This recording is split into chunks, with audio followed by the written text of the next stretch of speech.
Hello students, नमस्कार। मैं हूं लेक्चरर हरी सिंह और आपको मैं पढ़ा रहा हूं 10th क्लास की सोशल साइंस के हिस्ट्री की बुक। इसमें मैं आपको एनसीईआरटी बुक की मदद से पाँचों के पाँचों चैप्टर जो हैं पढ़ा चुका हूं। पूरी हिस्ट्री पढ़ा दी है मैंने आपको, वो इसके ऊपर साइट पर डाल दिया है। आप सर्च करके हरी सिंह सर्च करके या उस टॉपिक का नाम डाल करके इसको सर्च करके पढ़ सकते हैं। और आज मैं आपको करा रहा हूँ एग्ज़ाम प्रैक्टिस, जिसमें मैं सबसे पहले objective type question, multiple choice question की अभ्यास आपको करवा रहा हूँ। तो एक एक क्वेश्चन करके मैं आपको समझा रहा हूँ। आप अपनी कॉपी में नोट कर लेना, कॉपी के अंदर लिख लेना इनको और इनको याद कर लेना। ये बहुत ही इंपॉर्टेंट क्वेश्चन है। तो एक एक करके मैं आपको समझा रहा हूँ। अभी पहला क्वेश्चन है, Which country became full-fledged territorial state in Europe in the year 1789? कौन सा देश जो है 1789 में फुल फ्लेज टेरिटोरियल स्टेट बना था यूरोप के अंदर? तो आपको पता है कि फ्रांस की 1789 में फ्रांस की क्रांति हुई थी और वहाँ पर राजा को हटा करके वहाँ पर जनरल स्टेट असेंबली जो है और नेशनल असेंबली हो गई थी। वहाँ पर जो है एक फुल फ्लेज्ड इम्पीरियल स्टेट बन गया था। ये फ्रांस था इसमें, ठीक है नहीं। बाकी को भूल जाओ आप जो है सही क्वेश्चन को मैं याद करा रहा हूँ आपको, ठीक है नहीं। बाकी तो कुछ भी आ सकता है क्वेश्चनों में, कोई दिक्कत नहीं है। तो इसको आप लिख भी लेना आराम से और इसको आपने पढ़ भी लेना है, ठीक है। दूसरा क्वेश्चन है, when was the first clear expression of nationalism noticed in Europe? तो जो है यूरोप के अंदर कौन सी फर्स्ट क्लियर एक्सप्रेशन नेशनलिज्म की भावना आई थी? सबसे पहले कब आई थी? तो ये आपको पता है फ्रेंच रेवोल्यूशन के साथ में 1789 में आई थी। मैंने पढ़ाया है आपको अच्छी तरह, ठीक है। दूसरा है, which type of government were mainly drive in Europe after the defeat of Napoleon in 1815? तो कौन सी टाइप की गवर्नमेंट जो है दोबारा से नेपोलियन के 1815 के अंदर आ गई? तो आपको पता है कि चारों कंट्रीज़ ने हरा करके, रशिया, पर्शिया, ऑस्ट्रेलिया, इन सब ने उनको हराया था नेपोलियन को। और उस समय कंजर्वेटिव आए थे। कौन आए थे? कंजर्वेटिव। एक ए आंसर ठीक है, कंजर्वेटिव आए थे उस समय, ठीक है नहीं। क्वेश्चन नंबर 4 है, which one of the following group of countries effectively defeated Napoleon in 1815? तो कौन कौन सी कंट्रियों ने जो है ग्रुप था इन कंट्रियों का जिन्होंने नेपोलियन को 1815 में हराया था? ये ग्रुप था, 4 देशों ने मिलकर आया था। तो इसमें है Britain, Russia, Persia and Austria. बाकी को आप भूल जाओ, आपको सिर्फ ये याद रखना है। ए ऑप्शन सही है, Britain, Russia, Persia and Austria. तो इन चारों देशों ने मिलकर के नेपोलियन को हरा दिया था। अगला है, in which one of the following countries did the first liberalist nationalist upheaval take place? तो कौन सी कंट्री ने जो सबसे पहले नेशनलिस्ट के लिए क्रांति लड़ी थी? वो था फ्रांस, आपको पता है, ठीक है नहीं। तो फ्रांस ने जो है सबसे पहले नेशनलिस्ट की भावना आई थी और उसी ने क्रांति आई थी और वही था। अगला क्वेश्चन है, ये अगर आप जब लिखना चाहते हो तो इस वीडियो को पॉज करके आराम से लिख लेना। मैं तो अभी क्वेश्चन को आपको रिवाइज करा रहा हूँ। और इस वीडियो को लाइक करना, शेयर करना और इसको सब्सक्राइब जरूर कर लेना, ताकि रोज़ रोज़ क्वेश्चन आपके पास आएंगे और रोज़ रोज़ आप जो है इनको याद कर लोगे, ठीक है नहीं। तो बोलता है, who among the following remarked when France sneezes the rest of Europe catches cold? भाई ये किसने कहा था कि जब फ्रांस को सीनीजेस होती है, छींक आती है, तो पूरा यूरोप को जुकाम हो जाता है? तो ये कहा था मेटरनिक ने। ये किसने कोड किया था? मेटरनिक ने किया था, ठीक है ना। मैं आपको पढ़ा रखा हूँ अच्छी तरह से। अगला है, who among the following was the architect for the unification of Germany? तो यूनिफिकेशन ऑफ जर्मनी का कौन आर्किटेक्चर था जिसने उसकी प्लानिंग बनाई थी? वो था ओटो वन बिस्मार्क। कौन था? बाकी को भूल जाओ आप, इसमें आएगा ओटो वन बिस्मार्क, ठीक। तो आपने जो है सारे नहीं लिखने हैं, आपने सिर्फ अपनी कॉपी में सही आंसर है वही लिखना है, ओटो वन बिस्मार्क, ठीक है। अगला है, who among the following had sought to put together to coherent programme for a unitary Italian republic during 1860। तो इसमें जो है इनमें से किसने जो है कोहेरेंट प्रोग्राम चलाया था उसको यूनिटरी इटालियन पब्लिक यूनिटरी के लिए?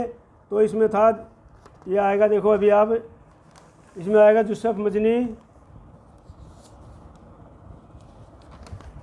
इसका आंसर जो है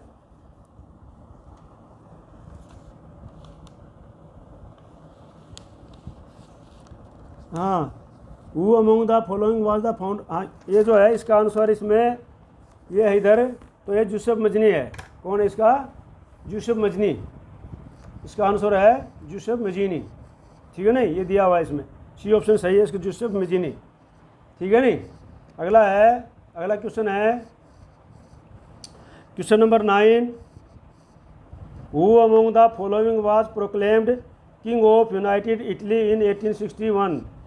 तो किंग ऑफ यूनाइटेड इटली का जो प्रोक्लेम किया था उसमें कौन था? तो उसमें था विक्टर एमनुअल टू था ये, ठीक है नहीं। अगला है question number 10। Which one of the following Italian states was ruled by an Italian princely house. तो कौन सा जो था इटालियन प्रिंसली हाउस का कौन सा स्टेट जो है वहाँ पर जो राज्य करता था? देखो जो इटालियन के थे एक ही था इटालियन प्रिंसली हाउस में जो लोम्बार्डी में, बाकी जो है जो दूसरे लोग उस पर शासन कर रहे थे, ठीक है ना। इटालियन के अंदर दूसरे लोग शासन कर रहे थे, सिर्फ जो है लोम्बार्डी में इटालियन प्रिंसली हाउस था, उनका शासक था, जो कि इटली के रहने वाले थे, वो बिल्कुल ही इटली के वो थे, ठीक है नहीं। बाकी जो है बाहर के लोग शासन कर रहे थे, लोम्बार्डी में था सिर्फ। On which of the following modern aspect did new Germany place a strong emphasis. तो इसमें जो आएगा इसका आंसर है डी, ओनली वन। क्या बोलता है? Which one of the following modern aspect थे did the new Germany place a strong emphasis. तो उसमें जो है कौन कौन से हैं? डी ऑप्शन है जिसमें है A D, only 1, 2 and 3 are correct. Only 1, 2 and 3 are correct. तो 1 क्या है? देखो 1 क्या है? 1 में क्या है? 1, 2, 3 एंड आर करेक्ट। तो कौन कौन से है इसमें? 1 है करेंसी, बिल्कुल सही था। 2 है बैंकिंग, बिल्कुल सही है, सुधारा गया था इसमें। और 3 क्या था? Legal system. ये सारे के सारे सुधारे गए थे। ये जो था डेमोग्राफी, ये नहीं था उसमें, ठीक है। तो ये 3 थे उसमें, ठीक है। अगला क्वेश्चन है, आपने सिर्फ आंसर लिखने हैं, ठीक है ना, बाकी सारा नहीं लिखना है। अगला क्वेश्चन है, identified the characteristics of Cavour among the following. कौन कौन सी कैरेक्टरिस्टिक इसमें? तो क्वेश्चन है, A he was an Italian statement, 2 है he spoke French much better than Italian, 3 है he was a tactful diplomat. तो इसमें ओनली बी सही है, इसमें बी सही है, मतलब ओनली 1, 2 एंड 3 आर करेक्ट। तो बोलते 1 जो है he was a Italian statesman, दूसरा है he spoke French much better than Italian, और 3 है he was a tactful diplomat. चौथा नहीं है इसमें, चौथा नहीं है, he belong to the royal family, ये नहीं है, ठीक है। अगला क्वेश्चन है आपका, read the fact regarding the revolution of liberal in Europe during 1848। तो इसमें क्या आता है? Read the fact regarding the revolution of liberal during 1848। तो इसमें क्या था कि भाई है, ए है application of the monarch, B है universal male suffrage had been proclaimed, 3 है political right to women are given, 4 है freedom of the press had been asked for. तो इसमें जो है 1, 2 एंड 4 है, 1, 2 एंड 4 है। तो इसमें कौन कौन से थे? एब्डिकेशन ऑफ द मोनार्क सही है, universal male suffrage had been proclaimed बिल्कुल सही है, और चौथा था freedom of the press had been asked for, ये सही है, ठीक है। तो ये क्वेश्चन आगे आपको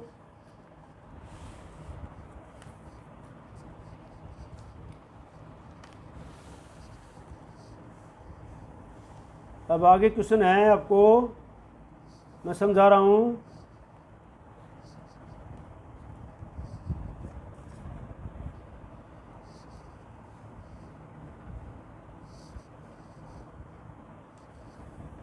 who among the following was the founder of young Europe underground secretary society in Bahrain.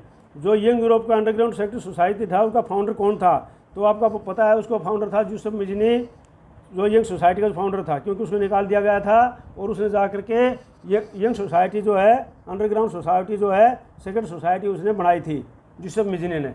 पढ़ाया था मैंने आपको अच्छे तरह से। जब उसको वहाँ से सजा देकर निकाल दिया गया तो उसको ने जा करके अंडरग्राउंड सोसाइटी बना ली। ठीक है, वो चुप नहीं बैठा दूसरे देश में जा करके भी, वहाँ पर अंडरग्राउंड सोसाइटी जो है अपनी बना ली। ठीक है ना। अब क्या है, which of the following revolution is called as the first expression nationalism. तो कौन सी जो which of the following revolution, कौन सी रिवोल्यूशन जो कार्ड को बताया गया है जिसको कि नेशनलिज्म की भावना आई? तो एक है फ्रेंच रिवोल्यूशन, तो इसमें से आया, बाकी को छोड़ देते हैं हम। सिर्फ सही है क्या फ्रेंच रिवोल्यूशन में ही नेशनलिज्म की भावना आ गई थी? तो लोगों ने फ्रेंच रिवोल्यूशन जो सबसे पहले हुई थी फ्रांस के अंदर 1789 में, उसी में जो है नेशनलिज्म की भावना आ गई थी। ठीक है नहीं, तो उसको ध्यान रख लेना आप लोग। 16 है, where was the first upheaval took place in July 1830। तो जो है कहाँ पर जो है 1830 के अंदर अपेल टुक प्लेस क्या था? तो ये फ्रांस के अंदर। ठीक है, ये क्या था? फ्रांस के अंदर। ठीक है, अब अगला है 17 का है, which one of the following is not true about female allegory of France. तो इसमें जो है कौन सा जो फ्रांस के अंदर फीमेल एलिगोरी के अंदर लिए सही नहीं है ये? तो आप ध्यान दो इसमें, शी वाज नेम्ड मैरियन है, तो ये बिल्कुल सही है, मैरियन उसका नाम था। फ्रांस की एलिगोरी का आपको पता ही है। दूसरा है, she took part in the French revolution. तो ये जो गलत है, क्योंकि ये कोई औरत नहीं थी जो कि वो फ्रेंच रिवॉल्यूशन में भाग लेती। ये तो एक एलिगोरी थी, कल्पना थी, काल्पनिक औरत थी। ठीक है नहीं, जो उसको एलिगोरी नाम दिया गया था, जिसका मैरियन एलिगोरी फ्रांस में जो नाम दिया गया था वो। ठीक है ना। हाँ, नेम रखा था उसका मैरियन, लेकिन वो कोई उसमें भाग कैसे ले सकती थी? भाग थोड़ी लिया था उसने, नहीं लिया था। She was a symbol of national unity. हाँ, ये सही है, वो नेशनल यूनिटी सिंबल की थी, उसको बिल्कुल सही है। तो हर image were marked on the coin and stamp, ये भी बिल्कुल सही है कि इसकी इमेज कॉइन और मार्केट पे लगाई गई थी, लेकिन ये गलत है क्योंकि ऐसा कुछ नहीं था। तो इसलिए 3 सही है। तो आप इसमें गलत पूछा गया है, नॉट ट्रू। नॉट ट्रू पूछा है तो ये बिल्कुल सही है। ठीक है,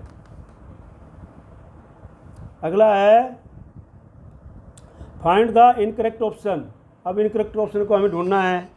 तो जब इनकरेक्ट ऑप्शन को ढूंढना है तो हमें सही कौन कौन सा है वो पता होना चाहिए, अपने आप इनकरेक्ट का पता लग जाएगा। ठीक है नहीं। तो ये है, the Napoleon code civil code was introduced 1804, बिल्कुल सही है, सिविल कोड 1804 में आया था। The 1830 were the year of great economic hardship in Europe, ये भी बिल्कुल सही है भाई। काउंट कोलिमो de Cavour was the central figure in the unification of Italy, नहीं ये बिल्कुल गलत है। तो ये वाला आंसर गलत है। और 4 वाला सही है कि in 1831 an armoured rebellion against Russian rule took place, ये बिल्कुल सही है। ठीक है, तो इस प्रकार से ये सही है। आप लोग कॉपी में लिखना है इनको ज़रूरी, और इस चैनल को सब्सक्राइब कर लेना। अगला है, और इसको लाइक करना, शेयर करना। Arrange the following in the correct sequence, correct sequence में इसको अरेंज करना है। तो ये ट्रीटी ऑफ वेना कब हुई थी? नेपोलियन वार बिगिन कब हुआ था? यूनिफिकेशन ऑफ इटली कब थी? फ्रेंच रिवॉल्यूशन कब थी? तो अब जब इनको करेंगे तो हमारा ए ऑप्शन आता है, क्योंकि सबसे पहले हुई थी फ्रेंच रिवॉल्यूशन, आपको पता है।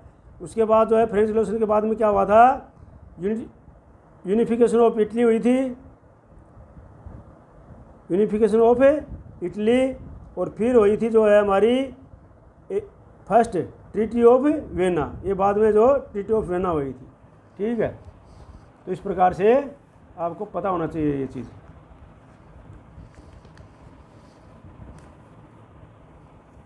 अगला क्वेश्चन है, identify the personality with help of given information. तो उस पर्सनैलिटी को जो है आइडेंटिफाई करो जो कि इंफॉर्मेशन देती है। तो ये है, he was a prominent personality in the unification of Italy, दूसरा है in 1833 he met Mazzini and joined the Young Italy movement. तीसरा है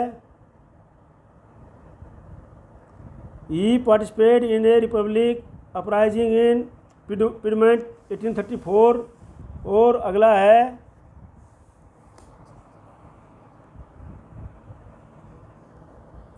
इन 1854 ही सपोर्टेड विक्टर एलिमेंट two for his efforts to unity the Italian state.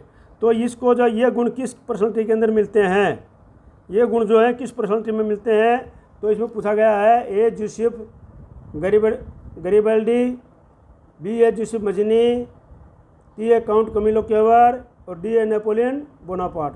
तो ये जो है Joseph गारिबल्डी में मिलते हैं सारे गुण, ठीक है ना। ये मजनी और ज्वाइन उसने यंग इटली ज्वाइन की थी, ये पार्टिसिपेट द रिपब्लिकन पिडोमेंट में उसने भाग लिया था। तो ये सारे उसके अंदर गुण हैं, ये सारे के सारे उससे संबंधित हैं ये, ठीक है। तो अब अगला क्वेश्चन है अपना मैचिंग द फॉलोइंग, मैच करने हैं इनको। मैचिंग द फॉलोइंग,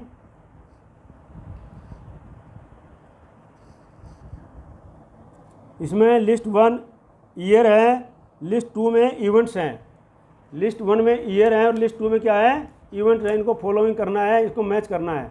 तो ध्यान दो, अभी ये देखो 1789, तो इसमें क्या है, और 1859, 70, 1866, 71 और 1859 ये आंसर दे रखे हैं इसमें कि भाई कौन सी घटना कब कब घटी थी। तो आपको पता होना चाहिए यूनिफिकेशन ऑफ इटली कब हुई थी, यूनिफिकेशन ऑफ जर्मनी कब हुई थी, पिडमेंट एंड फ्रांस डिफीटेड कब हुआ था, द फ्रेंच रिवॉल्यूशन कब हुआ था। तो इसका जो आंसर है देखो पहला में है 4, 1, 2, 3। तो मतलब 4 जो है 4 के साथ में क्या है, ए के साथ में 4 है, ए ऑप्शन सही है। तो ए के साथ में 4 है, तो इसका मतलब है 1789 में क्या हुआ था, फ्रेंच रिवॉल्यूशन हुआ था। सबको पता है आप लोगों को। तो अगर 2 भी आपको पता है तो इनसे मिला करके आप लोग कर सकते हो। जैसे किसी को पता है कि फ्रेंच रिवॉल्यूशन हुई थी कब, 1789 में, तो यहाँ पर ए के सामने 4 आ गया, ठीक है। अब दूसरा है बी, 1859 to 70 में क्या हुआ था, तो उसमें जो बी में फैला है यूनिफिकेशन ऑफ इटली हुई थी, इटली का यूनिफिकेशन हुआ था, यूनिफिकेशन, ठीक है। सी है 1816 to 71 में क्या हुआ था, तो उसमें आपको सी में जो है दूसरा है यूनिफिकेशन ऑफ जर्मनी, उस समय यूनिफिकेशन ऑफ जर्मनी हुआ था। और डी है 1859 में क्या हुआ था, तो 1859 में हुआ था Piedmont and France defeated the Austria, Piedmont और फ्रांस ने ऑस्ट्रिया को हराया था, ठीक है। अब अगला क्वेश्चन है, ध्यान दो अभी, यह है पिक्चर बेस्ड क्वेश्चन। आपके एग्जाम में इसी प्रकार से क्वेश्चन आते हैं, और चाहे वो एग्ज़ाम किसी का हो, चाहे सर्विसेज के लिए हो, 10th का हो, किसी का भी हो, इसी प्रकार क्वेश्चन आते हैं। तो अगला है picture based questions, picture based question. तो ये है which of the following aspects best signifies is image of Germania. तो ये किसकी फ़ोटो है जो जर्मनिया की इमेज एस्पेक्ट है जो जर्मनिया में, तो ये क्या है, हीरोइज्म ऑफ द जस्टिस। हाँ, तो इसमें कौन सा गुण है इसका, which of the following aspect best significance, best significance कौन सा है जो इमेज ऑफ जर्मनिया में, तो heroism of the justice, folk and culture, tradition, Austrian and association, revenge and, ये सारे तीनों गलत हैं। एक है heroism and justice, heroism and justice इसके अंदर दिखा रहा है, हीरोइज्म है दिखा रहा है इसका, और इसका हाथ में जो देख लिया हुआ है ये जस्टिस का लिखा है, ठीक है नहीं, heroism and justice.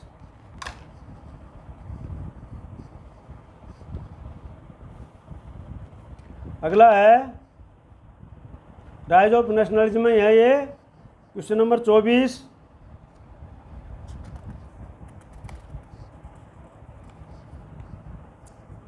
Question number 24 में है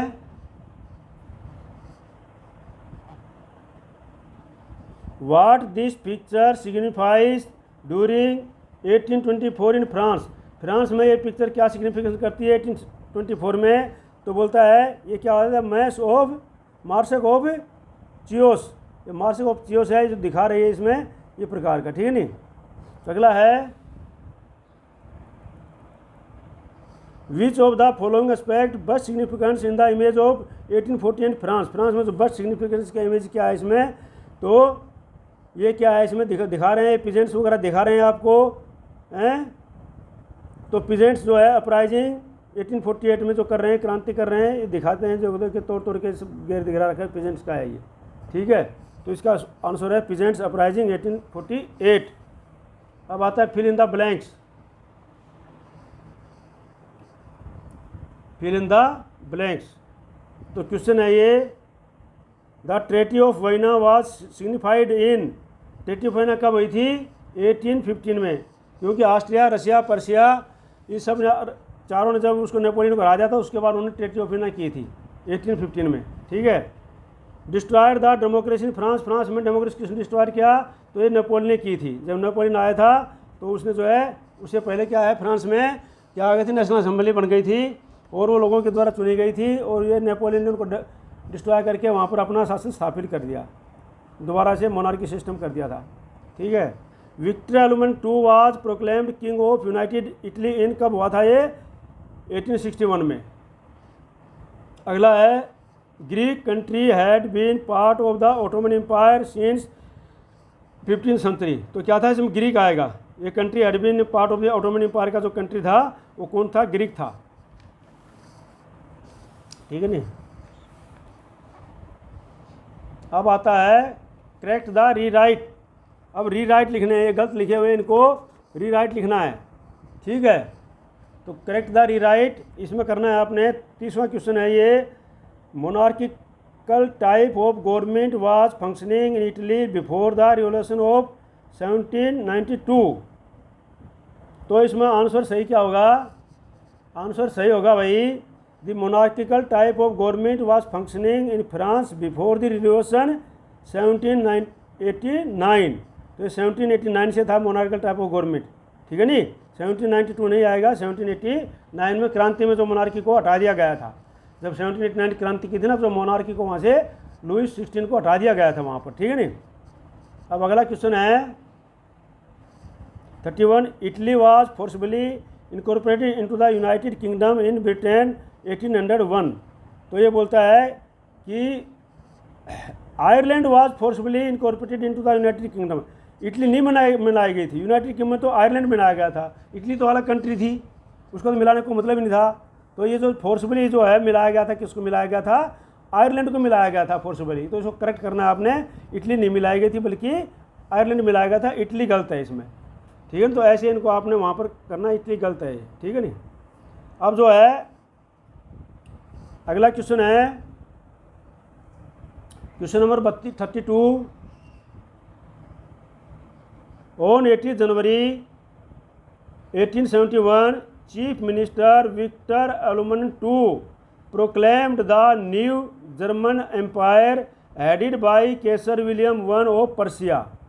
तो ये क्या हुआ था कि on 18 January 1871 chief minister Ottoman empire, ये तो चीफ मिनिस्टर बताया ना, चीफ मिनिस्टर विक्टर एलुमन II नहीं था, ये कौन था? Chief minister Ottoman Bismarck proclaimed, उसने प्रोक्लेम्ड किया था द न्यू जर्मन एम्पायर, ठीक है नहीं, और headed by Kaiser William II। तो ये इसकी जगह ये आ जाएगा, ठीक है नहीं। अगला है असर्शन रीजन क्वेश्चन। असर्शन और रीजन का क्वेश्चन बताया जा रहा है, ठीक है नहीं। तो उसको भी ध्यान से पढ़ना है और लिखना है। तो असर्शन है इसमें, A in January 1871 the Persian king William I was proclaimed German empire in a ceremony held in Versailles. Reason है इसका क्या? R the nation building process in Germany had demonstrated the dominance of the Persian state power. तो इसमें code जो है कौन सा सही है? बी सही है, बाकी को आप छोड़ दो, बी सही है। क्या है? Both A and R are true but R is not correct explanation of A. तो बोलता है ये भी सही है भाई कि इन जनवरी 1871 में पर्शियन किंग जो विलियम I था was proclaimed German empire in ceremony held in Versailles, ये हुआ था और ये भी हुआ था। रीजन क्या था? R national building process Germany had demonstrated the dominance of the Persian state power. लेकिन इनका सही एक्सप्लेनेशन नहीं कर रहा है, ये पहले वाला का सही एक्सप्लेनेशन नहीं कर रहा है ए का, ठीक है ना, इसलिए ये सही है बी। अगला क्वेश्चन है भाई, असर्शन में A after Russian occupation in Poland the Russian language was imposed on its people. तो क्या था, रीजन है आर में क्या है, the use of police soon came to be the symbol of struggle against Russian dominance. तो इसमें जो है ए और आर हो गया, तो कोड में क्या है, ये ए सही है इसका, both and R true and R is correct explanation of assertion. ये इसका एक्सप्रेशन सही कर रहा है, क्योंकि after Russian occupation Poland Russian language was impose, language impose कर दी थी, तो बिल्कुल सही है कि the use of police soon came to be symbol of struggle against Russian dominance. ठीक है, अगला क्वेश्चन है,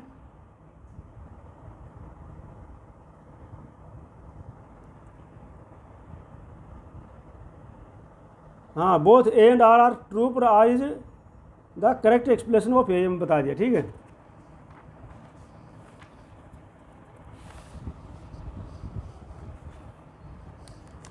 पैंतालीस क्वेश्चन मैंने इसके आपको मैं करा दूंगा आपको, और इसी के अंदर से एग्जाम में, हर एक एग्जाम में किसी भी टाइप का एग्जाम हो इसमें से आ लेंगे।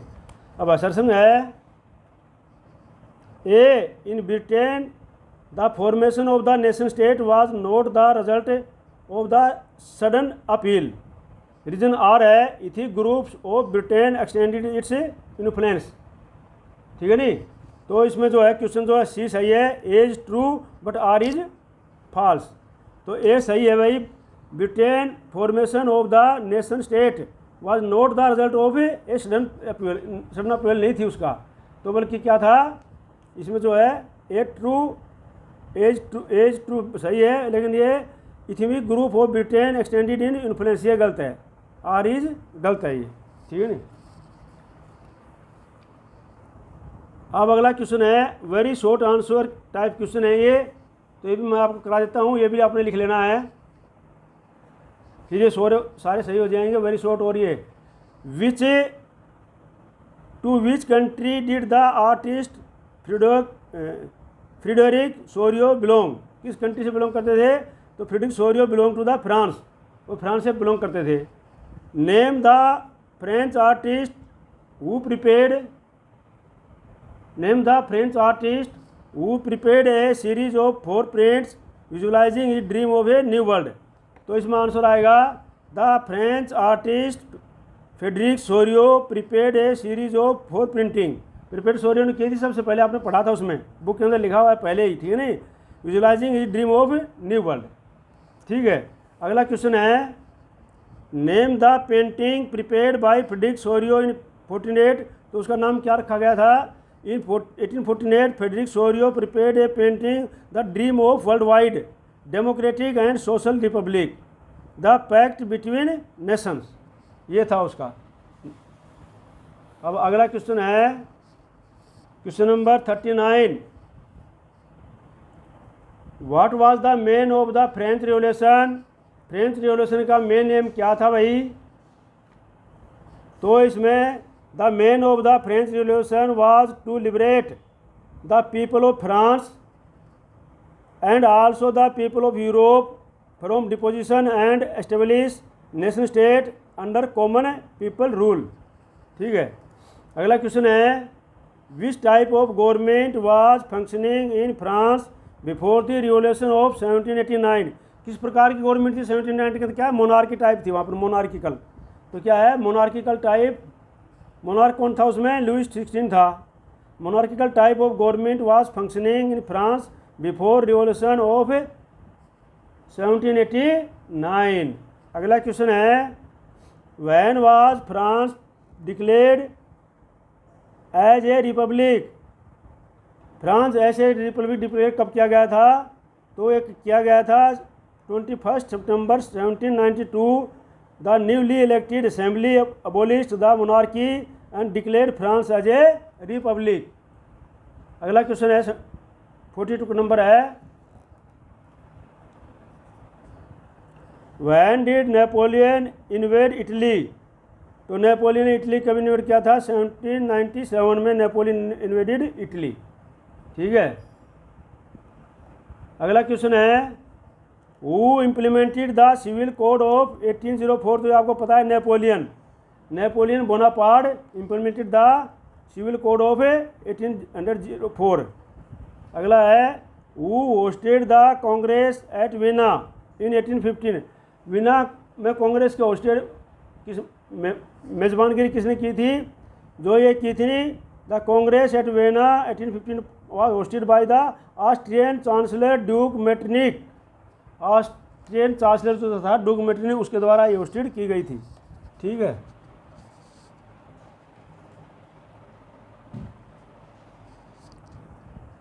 अगला क्वेश्चन है explain the aim to form Zollverein a custom union in 1834 in Germany. तो इसको एक्सप्लेन करना है आपने। The aim to form custom union और Zollverein in 1834 in Germany was to strength nationalism among it member states. तो ये जो question थे मैंने आपको 45 क्वेश्चन करा दिए हैं। कल जो है मैं आपको शॉर्ट आंसर करा दूंगा। आप इसको जो है अच्छी तरह से पढ़ लेना, लिख लेना इसको। कल आपको मैं शॉर्ट आंसर कराऊंगा और फिर लॉन्ग आंसर भी करा दूंगा। तो आप इनको लिख लेना, पढ़ लेना और अच्छी तरह से याद कर लेना। और इस चैनल को सब्सक्राइब करना, लाइक करना और शेयर करना मत भूलना, ताकि किसी दूसरे का भी भला हो जाए बच्चों का।